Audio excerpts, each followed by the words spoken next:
Hey, I'm Heidi Harris. Welcome back to the Heidi Harris Show. Many of you may know that I have been very, very concerned about what's happening with people who've been injured by Pfizer vaccines and Moderna vaccines. There are many, many people I've interviewed over the past about this who are still injured, still looking for justice. And I've been following Kayla Pollock for a long time. She was injured as a result of the COVID vaccines, and her story is incredible, and her courage is even more incredible. How are you, Kayla?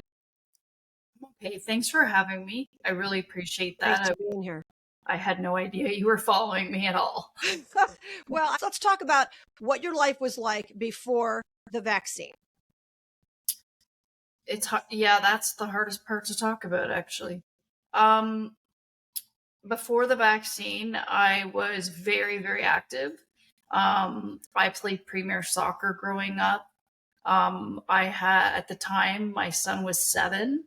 And you know, I used to work with exotic animals like lions and monkeys. I think you had seen the pictures, and you know, I had a pretty a pretty wild life, literally. And then, you know, I traded it all in when it got a little bit too dangerous. I traded the lions for kindergarten children and went and worked at a school, my son's school, actually.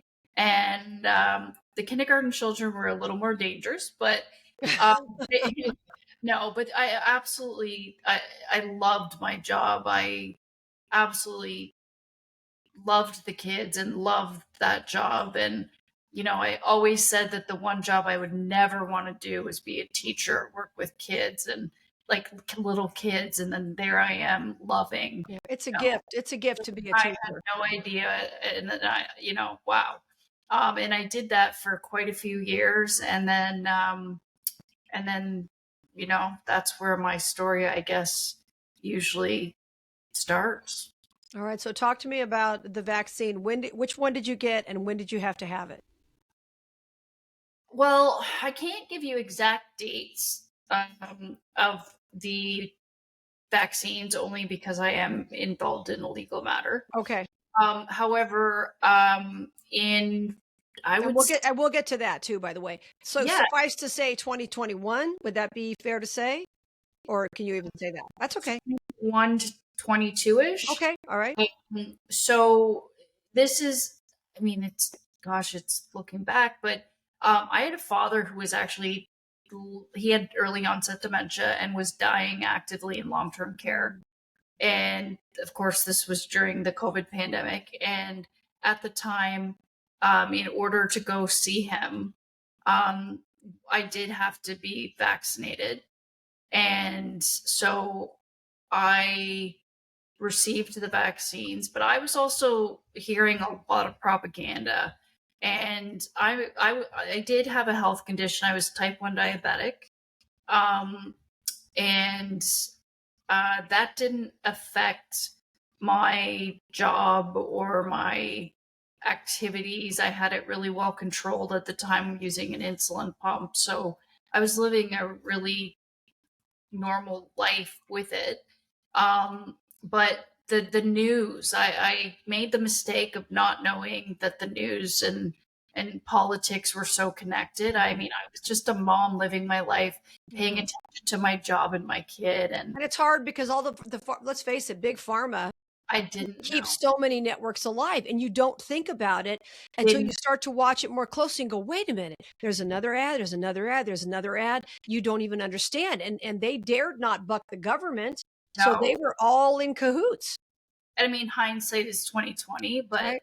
and I see it all now. But at the time, they kept saying that if you were diabetic, then you would be more at risk of dying, and there wasn't enough ventilators, and Mm. you know all these people were dying. And of course, I didn't know that you know if you died of a heart attack and you happened to have COVID at the time, they'd count you as a COVID death. Like Right. I didn't know where they were getting their statistics from. Right. I, you know, and I had read a lot about, you know, the 1918 pandemic and all of that. And I started to get really scared, you know? It was just everything. It was all at school. And, I mean, I'm literally wearing almost a hazmat suit at school, and I'm squirting these little kids with sanitizer, and we're washing our groceries, and it's just that's what everyone's doing. Now, I did have a couple friends who are really religious,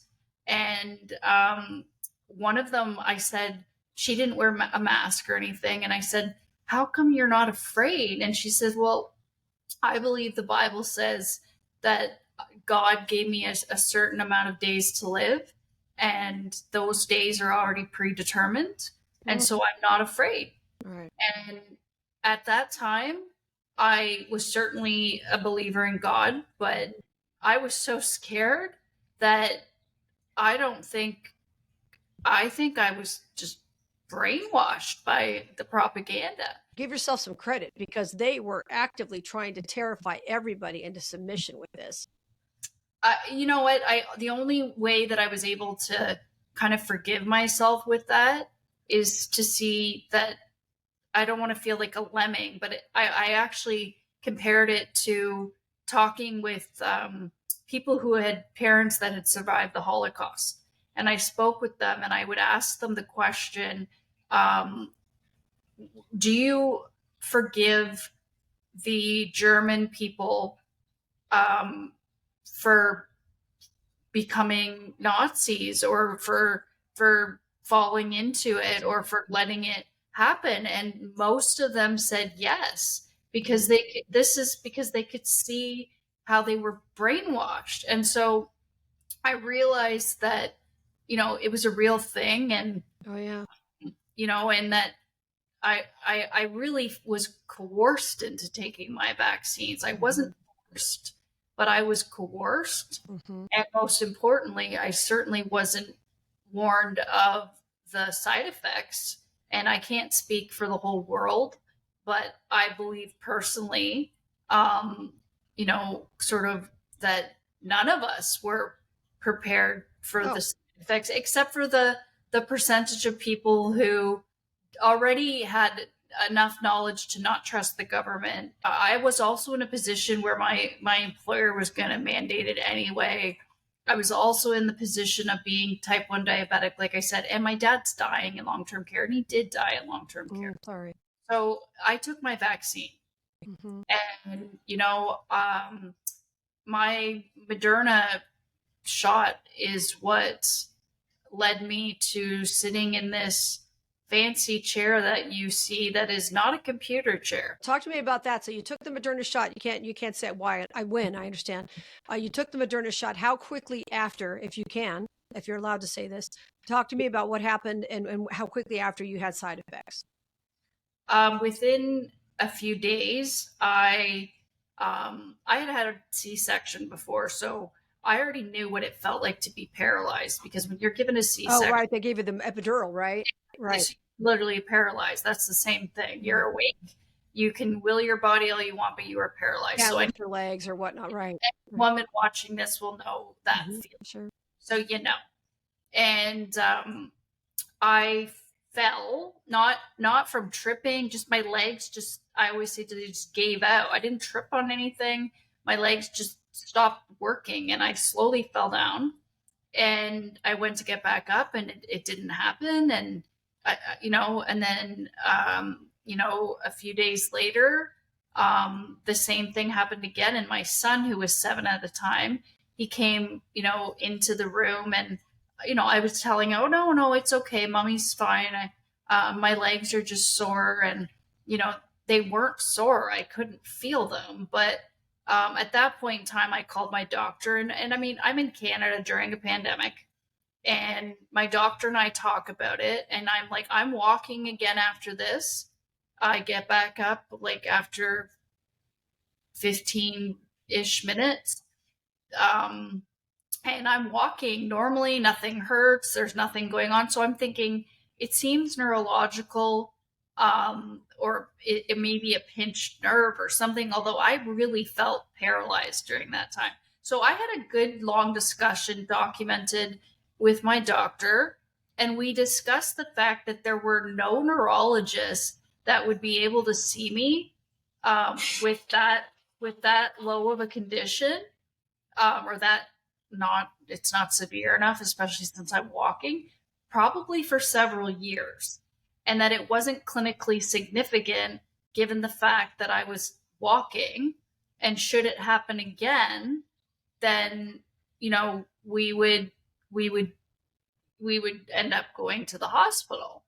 So, he asked, all the questions, but that's the first time that I realized, and I did put together, like, the only thing different is the vaccine I took. And my doctor was very supportive. He actually did not give out any COVID vaccines. So Interesting. Now, don't you have a tape of one of your doctors that's admitting? it's a little bit later down the road. Okay, but you do have a doctor on audio admitting tape. Listen now, that's the boomer. On audio talking about how he believed this was caused by the COVID shot, right?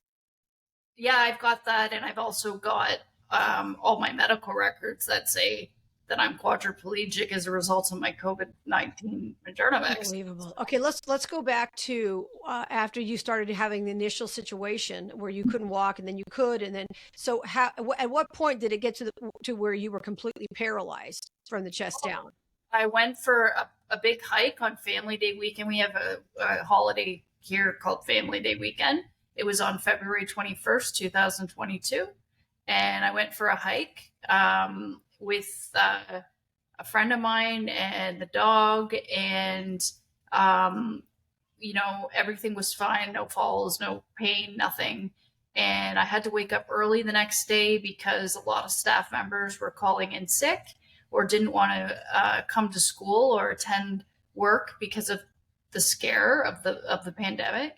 And I was loving taking the shifts because, I was vaccinated and, I was all masked up and, I loved my job. I didn't want to sit at home and do nothing and, and not be with the kids. And, anyway, long story short, February 22nd, I wake up to, I don't know why I woke up, to be honest, because it was really early in the morning. It had to be before 5:30 a.m. And as soon as I woke up, I remember opening my eyes and just, your brain says move over, like roll over. And I could not move from the neck down. Wow. And I knew instantly that I was completely quadriplegic. Instantly, like within seconds. And people need to understand about quadriplegia. I didn't know this until I had a friend who was quadriplegic many years ago. He became one because of a motorcycle accident. Quadriplegia doesn't mean you can't use your hands, because I can see that you use it means that 4 limbs are affected. At the time, I literally couldn't move anything. Yeah. Yes. My friend could do, like, he could play poker, things like that. His hands were kind of like this, but he could at least move around. But for that, my understanding of it is that 4 limbs are affected. People think of quadriplegic like Christopher Reeve, and it's like, no, not necessarily. It means all 4 of your limbs have some kind of limitation, right? Yeah. And for me, like, I can't use the oven anymore because I burnt myself on my arm really bad and didn't know because I can't feel that part of my arm. Wow. But unfortunately, in my case, I still have feeling in my legs and everything. So it's kind of like when you want to move and you go to move and at night, for instance, you notice that you obviously roll around at night when you're sleeping or when you watch someone sleep. Anyone with a partner or kids, we know this. And your body just does it naturally. So my body wakes up panicked and it's in pain. Oh, like because you want to move over, which most people do, and you can't. I can still feel the pain. And it's like urgent. By the time it wakes you up from a dead sleep, it's urgent. But on February 22nd, I woke up, no feeling, no pain, no movement at all. Wow. And then the next thing that I had to realize, so I knew immediately that I was quadriplegic. I had a suspicion that I knew why. The only thing that I knew what, like, I didn't do anything. You can't wake up quadriplegic. I thought I had Guillain-Barré. That's what my assumption was. So I thought, okay, that has a good chance of some recovery. I can deal with this. That's what it is. And that is something that's happening to people too who are vaccine injured, is the It is. Guillain-Barré. And that's the most common vaccine injury as far as like paralysis goes. Mhm. So that's what I'm thinking. So the next thing I had to deal with is not being able to, I had to realize that when you're paralyzed, your chest muscles are all paralyzed too. So I didn't realize at the time, because I had just woken up, that my breathing was affected. Oh my So God. my voice. So because I used to train service dogs, um, I had a Great Dane, and just for fun, I would train him to do random stuff. He could got I also trained him for guide dog work, even though I wasn't blind, just because why not? It was something I knew how to do. Right. So was trying to get him to go downstairs and get my boyfriend to come upstairs. Now the dog was going up and down the stairs, up and down the stairs, and he would go down, but then he'd come back to me. And it wasn't working, and I'm thinking, oh my gosh, my boyfriend's going to go to work and I'm going to be left like this and I'm going to die. Because I can't help myself. And my boyfriend came up and said, "What's wrong with the dog?" And I said, "You need to call 911. I'm quadriplegic." I knew he didn't know what that meant, so he wasn't going to panic. And because I worked with exotic animals, my mind went into triage mode and into really calm, like, we need to triage what's most important, what needs to be done. And so I was very calm during this. I wasn't hysterical. I wasn't, I was talking almost like I'm talking to you, except I couldn't speak as well. So, 911 comes, they do all the things, they put the neck brace on, blah, blah, blah. I get to the hospital emergency room. The doctor comes in. He takes off the neck brace. He takes the board out. He checked some reflexes. He did a COVID test. And of course, he did a drug and alcohol screen. And they all came back negative. He did a CBC. And there was nothing interesting in there.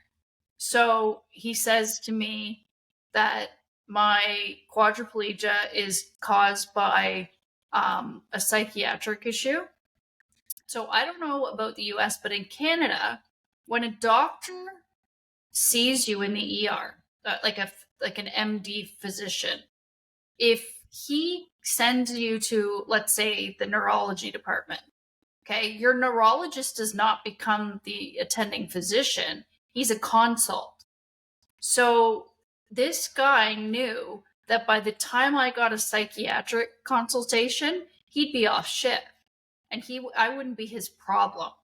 He knew damn well what was wrong with me. Yeah. And, he didn't want me to be his problem. I've heard this from so many vaccine injured people, that they kiss you off with the diagnosis of it's all in your mind, this and that. Unbelievable. So, all of a sudden, about 2 hours into it, I believe it was about that time, I got this neck pain that was so bad. I just remember thinking, I'm going to have to, I felt like I had to scream as loud as the pain, which I couldn't do. And you're still in the hospital at this point. Oh yeah. I'm right against the nurse's desk, because there's no beds ever in my hospital. They don't know where to put people. It's all that free medical care. We Americans like to joke about it in Canada, and they always say, "Oh no, you Americans, you don't know. It's all good. It's all free." Yeah, so the pain hits, and I noticed that the order for the pain, first, that I've got nurses telling me to shut the F up because I'm just a psych patient. Wow. Literally have. So, okay, at this point, they have designated you, or I should say categorized you as a psych patient now. Absolutely. Wow. Yeah. So, with no history of any sort of coming to the hospital with like strange, right, like false pregnancies or something. So anyway, I'm in the hospital, and I noticed that for the pain, instead of giving me like some sort of psychiatric medication like Valium or or like Seroquel or something, because you'd think I'd be hallucinating if this was made up. Mm-hmm. They give me morphine, Yeah. and I immediately knew you don't give a psych patient morphine. So they knew. No, They knew because I remember knowing as soon as they hung the bag, and I said, "What is that?"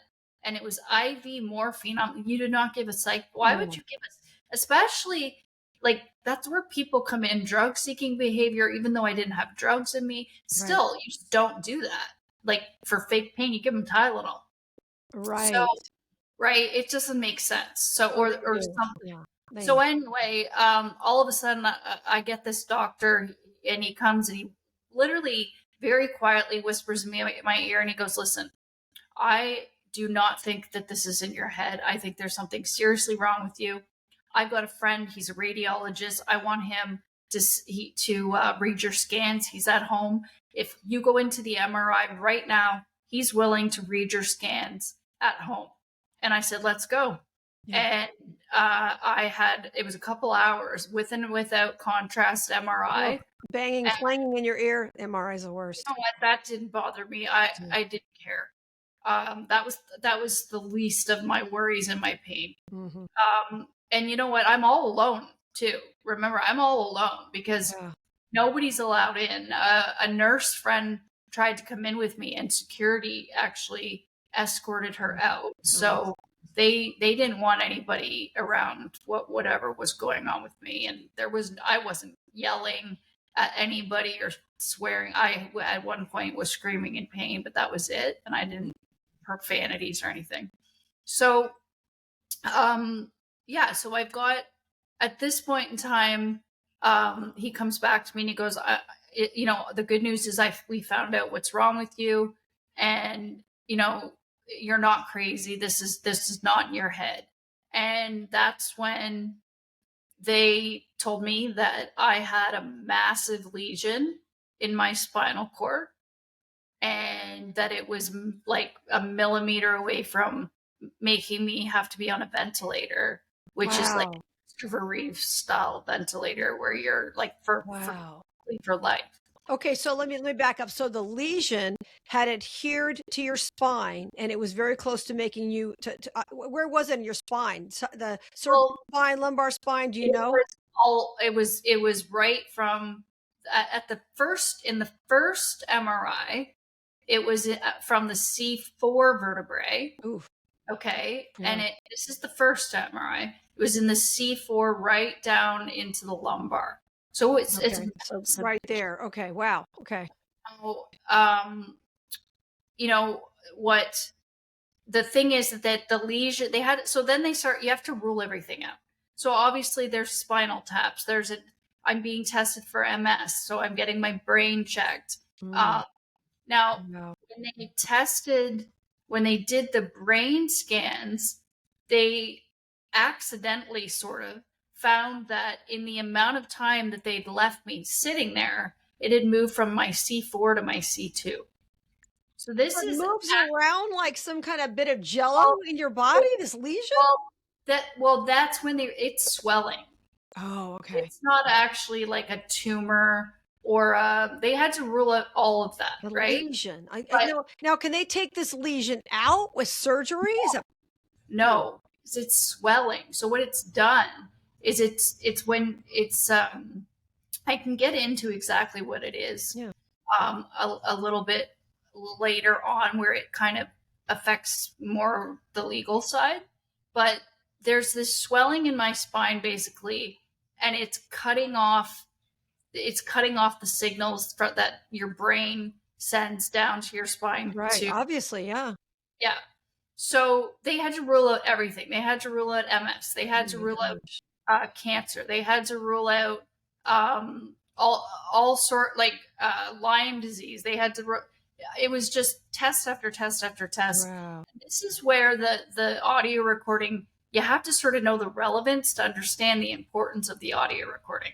So the last thing to be ruled out was just a simple, like quick look at whether or not it could be like a benign tumor or something on the base of my spine.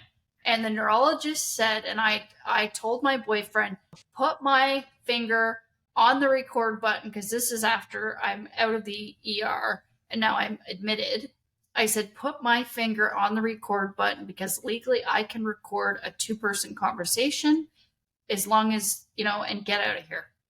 So when he came in, the neurologist and I spoke, and he said, that he felt that it was less likely from his experience and all his years going to be a lesion, but we were going to rule that out, which it was eventually ruled out. And then in his opinion, that it was going to be the cause was going to be the vaccine.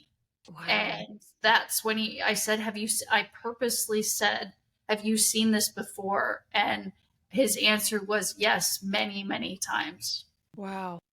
And I think remember, he doesn't know. And so I purposely framed this question, right, thinking like, most of the people I've talked to who are vaccine injured were injured pretty soon after their vaccinations, right? So they didn't realize there were these kind of possibilities of vaccine injuries. They did, and then later on they found there was a whole community of people. Did you know of anyone else? Had you heard of anyone else who'd gone through what you went through? No. Wow. So that verifies what the doctor said. Now you're thinking, oh, so there are a whhole lot of people dealing with this. It was shocking to hear. I just wanted to know. I don't know why I said that. It came out. Yep. And I guess I was trying to get some, maybe I was trying to get some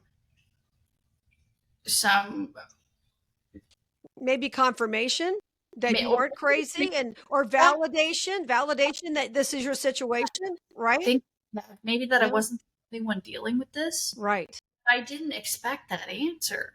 So, looking back, it was meant to be. Oh, yeah. But, and then after that, we had a program in Canada. I guess after that, I went to rehab for 6 months to try and regain function. And let me stop you there, okay? 6 months of upending your life, not being able to work, having someone else care for your child or the boyfriend, whoever that's, I assume his father, whatever. I'm not getting your business. Okay. But I can't imagine being absent from my life for 6 months. And that's what you had to do. Yeah. It was horrible. I had to have people feed me. I couldn't bathe. I couldn't be fed. I couldn't pee. I couldn't poop myself, like nothing. When I was a child, like women still get their periods. It was demoralizing. It was terrible. I thought I lost all my dignity when I had a child. No, that's not what happened. Did they give you good care? I mean, as horrible as that situation it would be for anyone, did you at least get good care during that situation? I thought that the rehab place, because I went to the Canada's, most renowned rehab called Lyndhurst. I thought that the rehab place was giving me good care until I was given my discharge date. And I was given my discharge date 3 months into treatment. And I went, well, how do you know I'm going to be better by that date? And what? And then I was told that you put in your health card number or your insurance. They put it into a computer. They put in your condition, and there's an algorithm that tells them how many days you're allowed to get better, or you have to get better before they boot you out into long-term care, because our free healthcare won't pay for it. Wow. So if you're not better, you're on your own. And they also, what they do is they, it was horrible. I saw people in there losing their houses because you have to buy this $30,000 wheelchair. I saw people in there. It was awful to watch people. Did you meet a lot of people? I don't know how much, getting around the room you were able to do, if any at all, but did you happen to meet anybody or hear about anybody else in there who was vaccine injured when you were in rehab? There was a young man that came in younger than I was who had transverse myelitis as well. And it Oh, used to that's be your diagnosis, transverse myelitis. Okay. used to be in a 1 in a million chance of getting it. So that was the actual statistic of it was Wow. one person per million. And So now, he came in, mhm. and he walked out, and so I thought, like, he was running around the hallways, walking around, we're working out, thought it was all fun and games, wanted to be my friend, and I was like, please get away from me. He was Yeah. so jealous. Wow. My son's visiting me. He's going home. It's heartbreaking. As much as I want to see him, I don't want to see him leave. He's, it was terrible. Like, it was awful. And then I see there's people in there that are, my roommate was a gunshot victim. She told me all about why she was in there. I look up her story and her name, and she's in there because she was in um, a drug shooting, and the next thing you know, they're dealing drugs right out of the room. While you And were there? yes, in my room, and she's got a guy coming in. It was just it was. I should have written a sitcom about it maybe That's later. crazy. It was not funny at the time because No, I it's was not funny, but it's funny, but no, it's funny. It's funny, haha, not funny. Yeah. it's funny now, but you have to laugh. But wow, it was just. I think the worst part was just the premeditated dates of getting better, and I wasn't better when I went home. And they made me buy things that I would never use, which I had to have in order to go home. So I go home to my 3-story beautiful townhouse that's located 500 meters from my work, and I can't get up the stairs, down the stairs, to the bathroom, to the shower, anything. I'm stuck, and I realized we have to move. And that meant moving away from my son and having to give all of my custodial time to his father. Not that his father and I get along really, really well. So at no point in time do I want to ever suggest that he was very supportive and everything. But there's only so much that's reality here. So I end up moving 32 minutes away from my son to a place I do not want to be in. And I mean, somebody else picked out my apartment for me, and I'd never seen it before moving in. Mm. It ended up being hell, and I could I lost my job. I didn't lose it. I obviously couldn't go to work. I ended up losing my dog because the people that are supposed to come in Canada, called personal support workers, I had a Great Dane, and even though he didn't bark or growl or do anything, they just didn't like the size of him, so they wouldn't come in. They said, you have to get up and put your dog away before we come in. And I'm thinking, how am I supposed to get up? You're here to get me out of bed. Right. And so they just wouldn't come in. Mm. Because there's not a lot of Caucasian people that do the job. And to be honest, that's not a diss to any community, because a lot of other cultures take care of their loved ones a lot better than Caucasian people do. I knew when my father was in long-term care that you wouldn't see very many white people in there. Mm-hmm. Or, sorry, very many people that weren't white in there. So, but they were afraid of my dog. And so my dog that saved my life, I had to rehome him. Mm. And, I lost everything. And then the worst part is my son. My whole life is now, being stuck in this chair, not knowing what I'm going to do.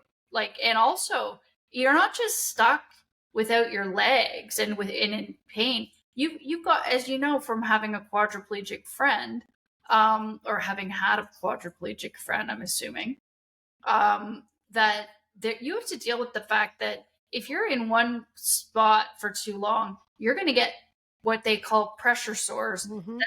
especially if you're diabetic, are going to open up and get infected, and that's a very easy way to die. Mm-hmm. You know, that's people that are quadriplegic do not have good lifespans. Right. When they're in a wheelchair the way I am. And you put two things in one, and a vaccine that we don't know what the hell it's doing to the rest of my immune system, because Right. this is immune system triggered.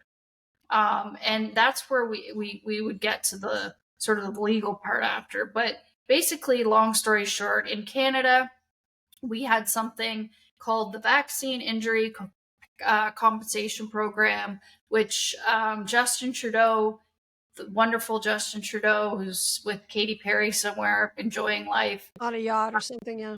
Yeah. You know, he put this program in place so that people would take their COVID shots.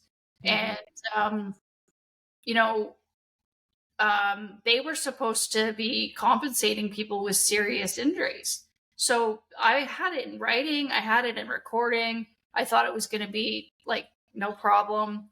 And it was so bad that I ended up getting mainstream media to not only cover it, but also whistleblow the entire program and actually dissolve the entire program, because they had an insider whistleblower from the actual program saying that they had drinking Fridays, always bringing their dogs to work, which I don't have a problem with. They were watching Netflix. Most of the kids that were there were hired from right out of high school. They had a slushy machine. I mean, they had 1/3 of the money given by the government. This is $56 million. 1/3 of it went towards vaccine injury people. Unbelievable. It was all it was all taken by administration. So that's still in the process of being rebuilt. So And how do you compensate somebody for losing your livelihood, losing your child, can't. losing your home, losing your dog? Basically, I mean, All- every day that you're alive, you have purpose. God still has purpose for life, and I do believe that, and I know you do too. So that's important.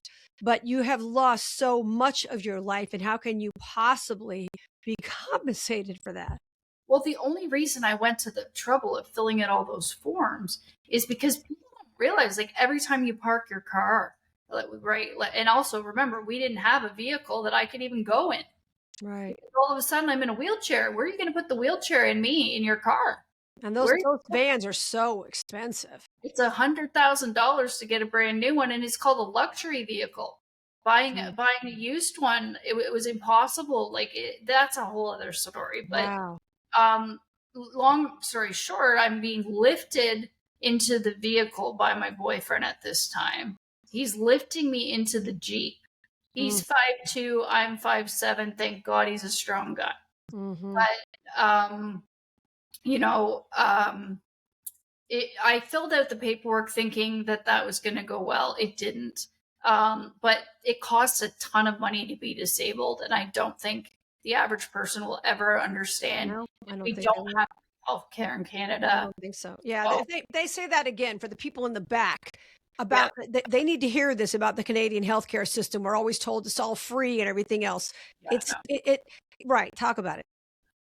So what they do in order to entice people to come to Canada or to make Canada look good, basically, is they tell people that we have free healthcare. So it's a very attractive thing, and I wouldn't blame anybody in a country where there's like any country where there's no healthcare or there's healthcare expenses if you wanted to immigrate to Canada because they have free healthcare, right? So people come here expecting this great free healthcare, but you know, you might possibly or probably die waiting for it. We have like 14, 28-hour ER waits. We have people waiting 5 years for specialists. We have a massive doctor shortage even before COVID. We now have doctors that are moving to other countries. We have Quebec, who's now made it so that doctors cannot leave the province or they'll be fined if Wow. yep, they're trying to keep them in the province because they don't want to lose their doctors. And there's all these loopholes. So people are getting the hell out of Quebec right now if they're a doctor. People just are fleeing Canada like crazy. So, side note, guess where my neurologist is? He's in Dubai now because he left Canada. Wow. Okay, your diagnosis, transverse myelitis. I have heard of it only since COVID shots, and I've heard of people being diagnosed with it. Talk about what it is and what any kind of prognosis would be. I mean, is there any hope in the future? Talk to me about it. Well, it's an autoimmune. Well, transverse myelitis is a difficult thing. It's a neurological condition where your immune system attacks your spinal cord. Okay. And so what it ends up doing is it basically fries the neurons in the receptors in your spinal cord, and it causes this lesion so that the signals cannot go up and down your spinal cord and now, get okay. Now, how did they ultimately diagnose that? Was it MRI? What was it that actually? I have a friend who's dealt with some of this, and I'm taking notes here. I want to make sure that she gets more tests because she's had times she couldn't walk at all. They do every test in the book, everything's fine, and then she's okay. It would show up in an MRI with MRI. Okay. So now figuring it now, it can happen not just with vaccines. So if you had an infection, if you have certain immune response triggers. Now, they had to rule out, I didn't have an infection, I didn't have this, I didn't have that. So they were able to say, okay, there was definitely no other cause except for the vaccine. Like, and in vaccine, like if you remember, the AstraZeneca trials were actually paused because of episodes of transverse myelitis. So it's an immune spinal cord injury, and it's really long been recognized in medicine as something that follows immune stimulation, including, like I said, infections and vaccines. Okay. And then in my case, I didn't have any prior neurological conditions or disorders. And I just developed symptoms within weeks of my vaccination. So mine was confirmed by MRI, the spinal cord lesions, and the diagnosis was then given by the physicians. And the combination is what the cause, what showed causation. Got it.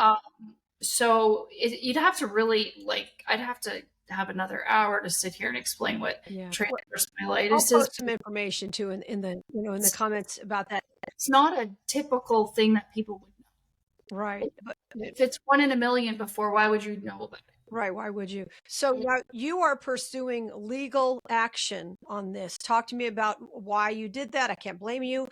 Where that stands at this point.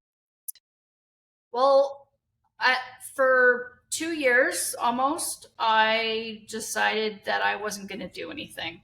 I didn't know why I wanted to be alive like this. I went to the hospital at one point in time and I said that the personal support workers weren't coming, and they were leaving me in bed in the mornings and just leaving me there for the day. And I was in so much pain. I was so alone. And I went to the hospital here in Canada, and I was offered medical assistance in dying. Thank you. I was going to ask you that next because I know you've been posting about that. I am very passionately against medical assistance in dying. To be clear, I've only been offered it by one hospital. Okay. But 3 different times, and it was the same, I guess you would call it unit, like ward, and like you have like a neurological ward or a cancer ward or this or that. And the same sort of team is what I would call it. It's a team approach. So people always say, no, she's lying because you're not offered medical assistance in dying in Canada. You have to ask for it. Well, that's not true. And if you don't believe me, you could just turn on the news right now and see that there was a woman who just recently was offered medical assistance in dying because she had a very minor thyroid condition that was causing her massive suffering. And she just needed a doctor's note because you can't travel from province to province to get health care here. She needed to see an endocrinologist specialist, and the wait list was so long, she couldn't get in. And all she needed in order to go to another province, even if she had the money, all she needed was a note saying that she needed a referral, but she couldn't get that. So she was offered medical assistance in dying, and she signed up for it, and she was supposed to be dead. I believe it was on January 7th. And then I heard Glenn Beck got she's in Saskatchewan, right? That's right. And I've been posting about her, and Glenn Beck, God bless him, jumped in, offered. I mean, this is just crazy. And the woman, I guess, suffered for what, 8 years? Yeah, that's crazy. Correct. We also have a Paralympic athlete here who is a veteran, and she needed a wheelchair ramp. She was offered medical assistance in dying. We've got, like, I'm not the only case. I'm not going to say something if I don't have proof to back it up. Right. And by the way, you said the place that didn't offer you that was the Catholic hospital. When you went there, they didn't offer you medical assistance. I went there because I recently went blind in one eye. And when I went there, I jokingly kind of said to the nurse, well, maybe you guys won't offer me medical assistance in dying. And he goes, we won't. And I said, yeah, I don't know about that. You'd be surprised. And he goes, no, we're a Catholic hospital. We can't do that. We don't do that. Same as we don't offer abortions here. And I'm like, oh, that's really interesting. Mm-hmm. I'm like, I did not know that. But now the government here doesn't like that Catholic hospitals are doing this. So they're trying to force Catholic hospitals to be mandated to do this. So, I mean, we could get into another hour discussion on what's going on. But basically, I'm too expensive for the Canadian healthcare system. I meet a lot of the criteria for why they offer. So I'm young enough that I'm going to be disabled for a long period of time. I have no ability to work, so I'm going to be dependent on their money, they think. I don't have family support, so that I just tick all the boxes. And, you know, they said they were going to get me a social worker to help me talk about, like, community things I could access in the community for more support. Like, maybe, let's say an example might be if you were having trouble with food, they might say a food bank or something like that, right? Or if you needed rides to your appointments, they might have a suggestion. Well, their suggestion was medical assistance in dying. And so eventually I decided that, you know, I was going to look into it, and I proceeded, I believe it was 3 days after I left the hospital, and I have a separate lawyer that has all this information. 3 days, I believe it was after I left the hospital, I have the email where I had said, I got your name from so-and-so at the hospital, the social worker. She told me to reach out to you about medical assistance in dying. And I started the procedure of going through it. And when she said that I could have it done in 90 days if I was approved, that's when I went, oh my God, this is real. And I knew I could never say goodbye to my son. And that's so you considered it briefly because they kept pushing. I considered it more than briefly. Mm-hmm. And then all of a sudden, I remember just looking up one day when I was in bed and going, why did this happen to me? Why me? And I didn't hear a divine voice or anything. I heard my own voice going, you know, you lost everything, but you didn't lose your voice. And so I sat my family down, and my son was 7 at the time. And he would have been 8 at the time. And I said, if I go public with this, I can predict that this is going to be a worldwide story. I can predict big crowds. I can see big interviews. I can see this taking a lot of mommy's time. And I can see that I don't know if this is going to be good or bad, because I use the example. I remember using the example of Taylor Swift for my son, saying, you know how some people love Taylor Swift and some people hate her. Sorry. And some people hate her. And he says, yeah. And I said, well, she gets a lot of hate comments. Imagine if she reads them, how she would feel. And, that's where I said, I don't know how it's going to affect mommy to have that, to have people not believing me and saying mean things to me. I don't know what that's going to do. And he told me at 8 years old, he goes, well, Mom, if you don't tell people what happened to you and somebody else is afraid to tell, then they might tell just because you said something 1st. Mm-hmm. And Right. it was he was right. You and raised so him right. That's a great moral courage there. it was a couple days later that I did an interview with the Canadian Independent, and then that interview spiraled into lots of different things. And then next thing you know, it's Dr. Drew and Viva and Alex Jones. And, That's I great. would go on anybody who would have me on.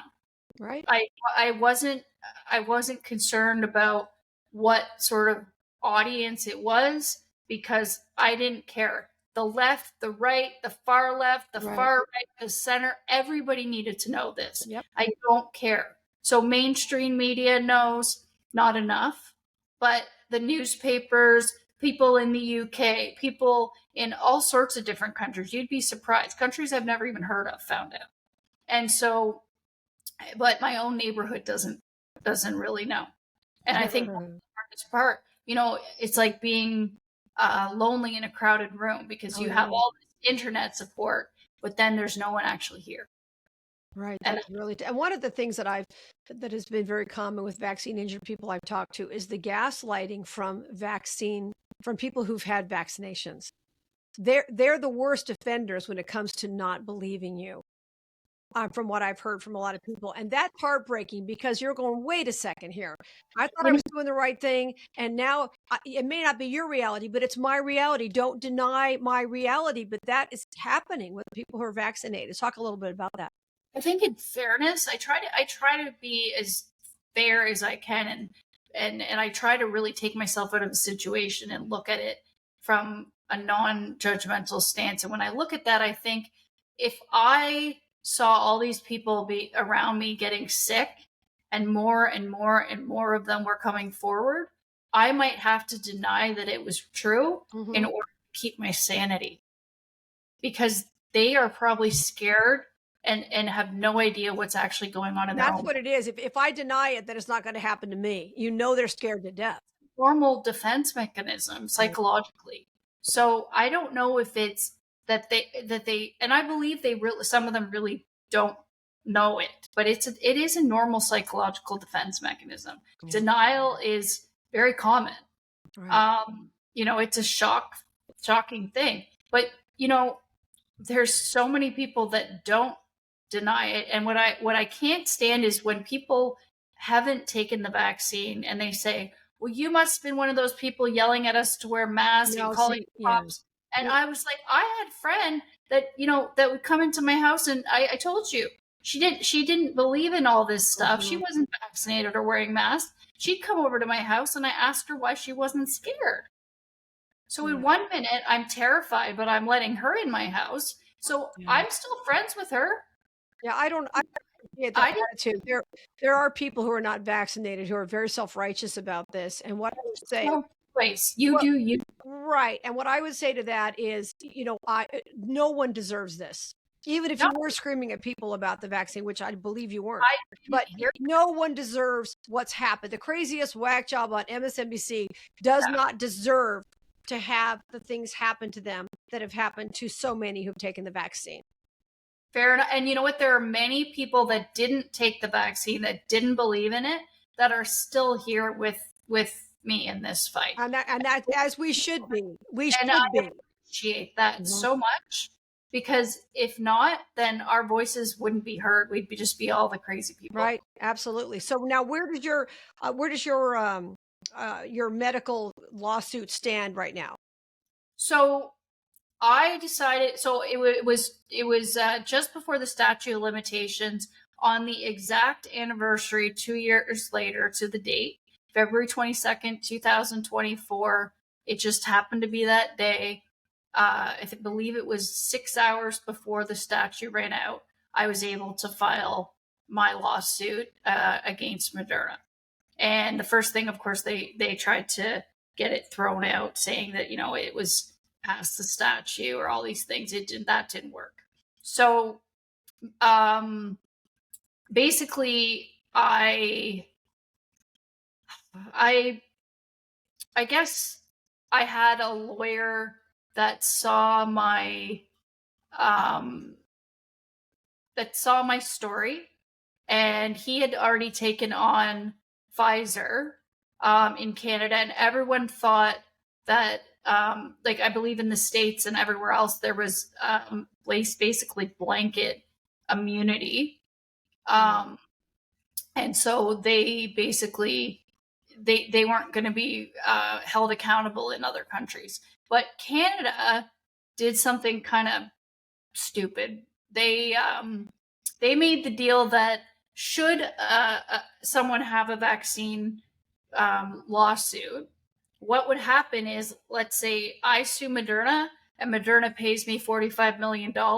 Well, the government then is going to pay Moderna back, which means the Canadian taxpayers are going to pay it.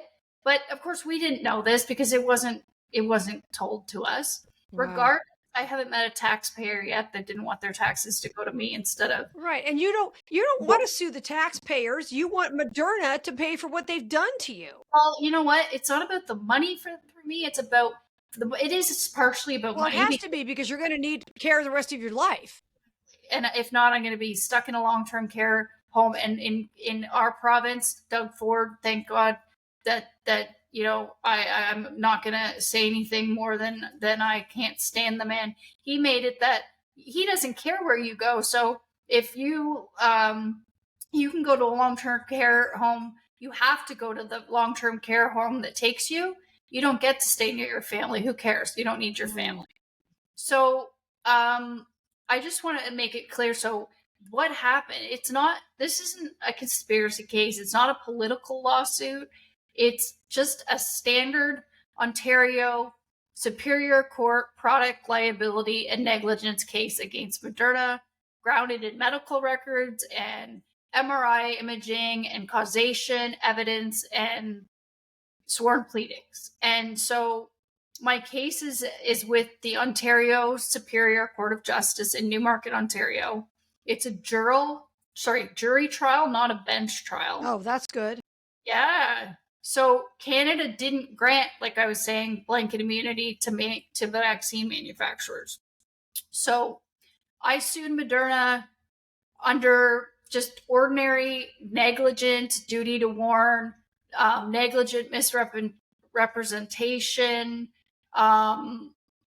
product liability law.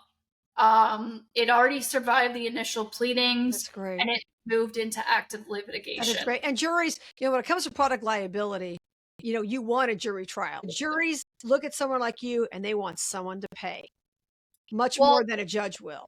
It's not even just that. It's the next thing is, I guess,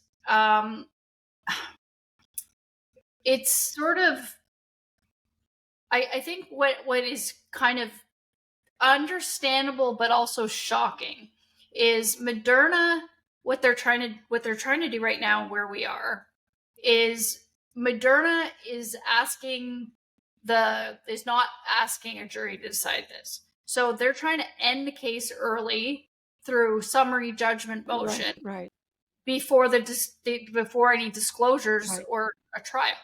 So they filed a Rule 20 summary judgment motion, and they argued that there's no reliable scientific evidence linking spike vax to transverse myelitis. Ugh. They want a judge to dismiss the case without hearing live expert testimony. Right. Of course they do. Of course, but summary judgment is just extraordinary relief.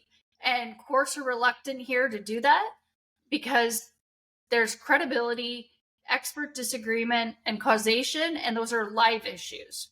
And, their defense Moderna's defense actually helps me. So they're saying that there's no reliable scientific evidence, that Health Canada proved it. We warned you of known risks, and doctors are responsible for learned, intermediary doctrine.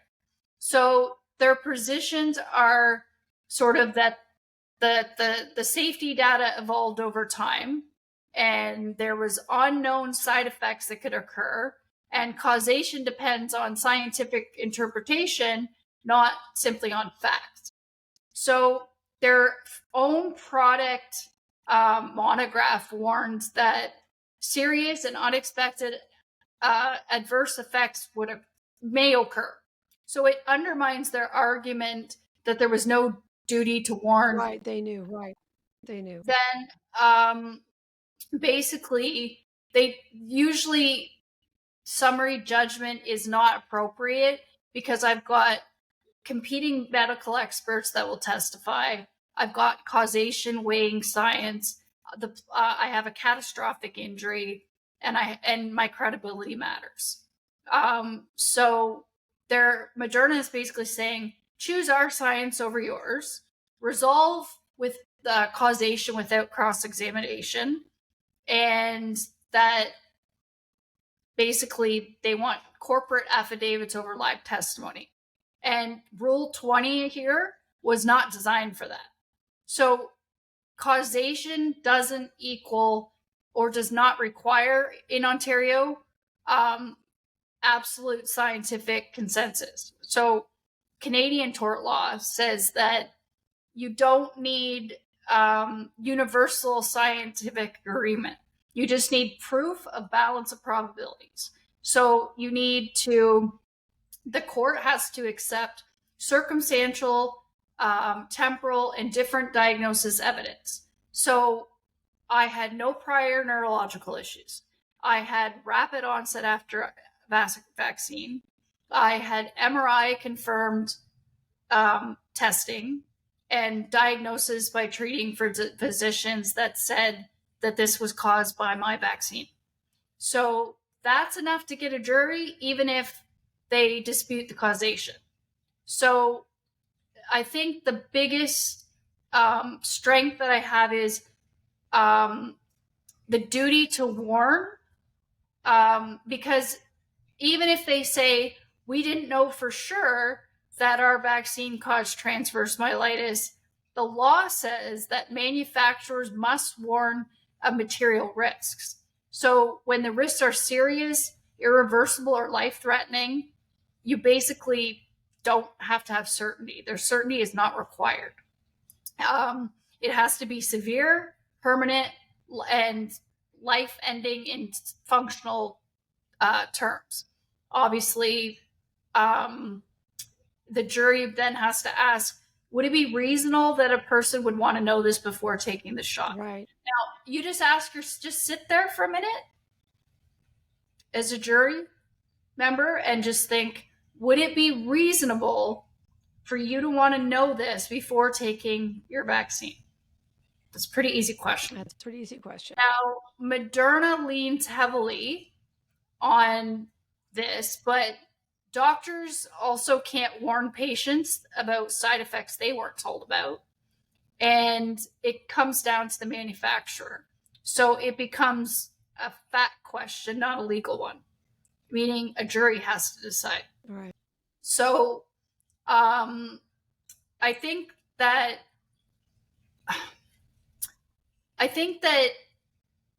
basically my case is more about duty of care and to warn under our Canadian law.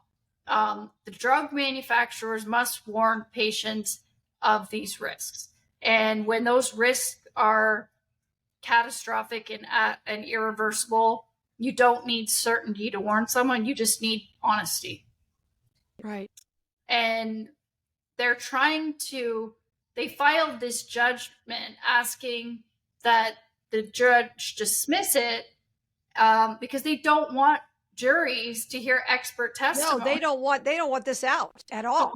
Because a summary judgment is only supposed to be used when there's no genuine issues for trial. So I'm not too worried about this. This is more like them buying time. Right, of course. But one of the best things I have is that they have their own documents. So what's really striking is that, like I said, their monograph already warned about this, right? But it also, I guess,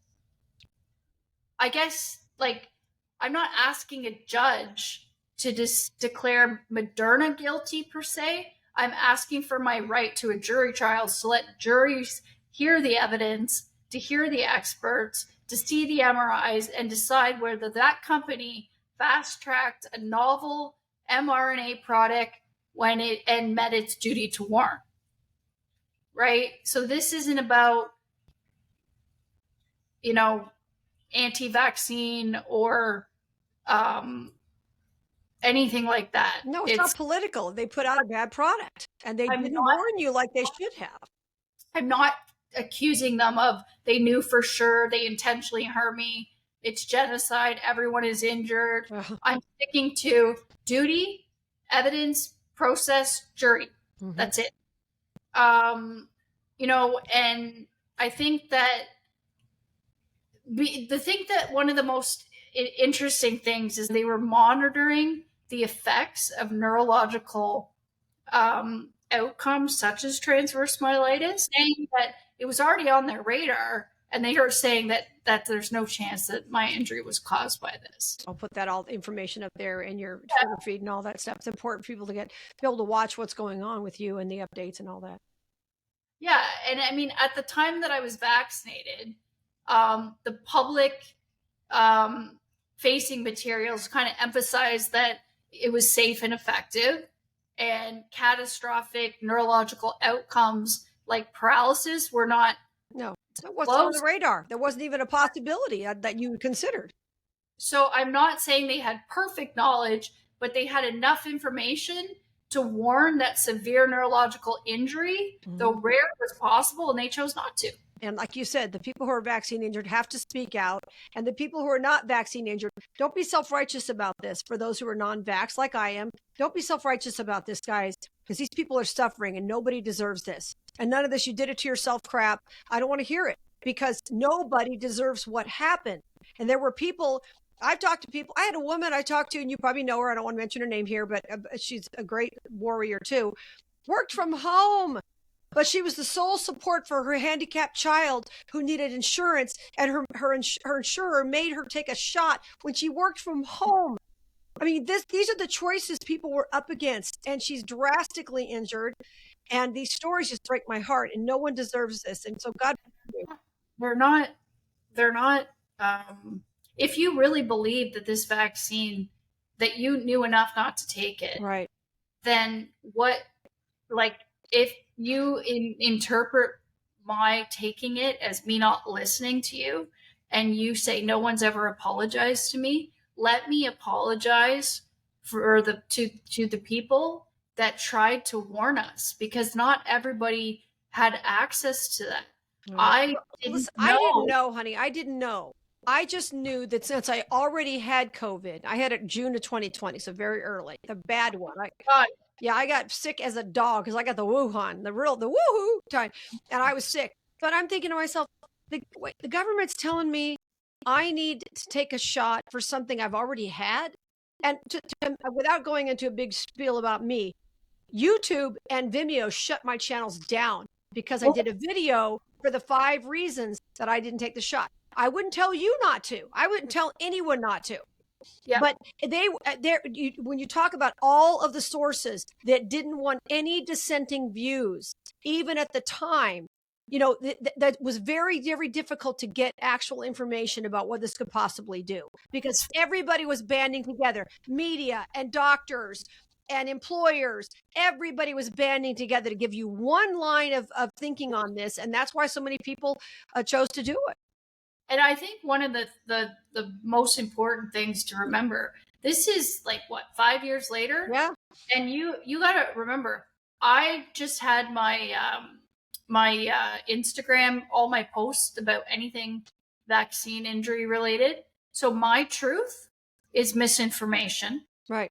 Now, if you look me up on like a chat GPT or something, it doesn't say I'm misinformation. But Instagram, I'm misinformation. TikTok, I can't go on there. YouTube, can't go on there. The only platform that I was not misinformation on was X. And now, if you click on my video, I've got a video with over 1 million views, and now it's telling people that it's a probable scam.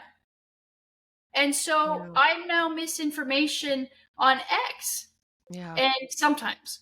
But I think that's what people need to realize. Like, I think that people are so highly censored that there are people screaming at the top of their lungs and you don't get to see it. And the only reason that people can stay on the air, like let's say Alex Jones, for instance, how does he stay on the air, or Tucker Carlson or Joe, because they can afford to pay. Right. They're wealthy and they can afford. I don't know how wealthy Alex Jones is anymore, but yeah, they're, and they have lawyers to go after YouTube or to go after whoever, or they can threaten them. And I can't do that. I don't have anything to go against them. And doctors I've interviewed doctors. I know doctors personally who had people were going after them, other doctors, and trying to take away all of their credentials and all the. I have one doctor friend of mine. She said she would see these people at cocktail parties and she would say, "You sat next to me in virology class. You know this is BS. This what do they call it? The non-symptom transmission or whatever." She said, "You know this is a lie." And she was shocked by the people who got into that line, who understood medicine. I mean, that was just a crazy thing. Yeah, because if you didn't do it, you were being threatened, basically. Yeah, they were threatening your livelihood. They would take away your license, or they would take away your privileges at certain facilities. I mean, you know what? Like terrible. I say, I wasn't forced, I was coerced. Yeah, absolutely. Absolutely coerced. And I know I have people on my block, and unfortunately, a couple of them seriously injured from the shot. I don't have enough time in a day with taking care of myself medically, trying to be a mom from far away, and all the things I do to try and stay relevant and raise, funds just to live. But you know what?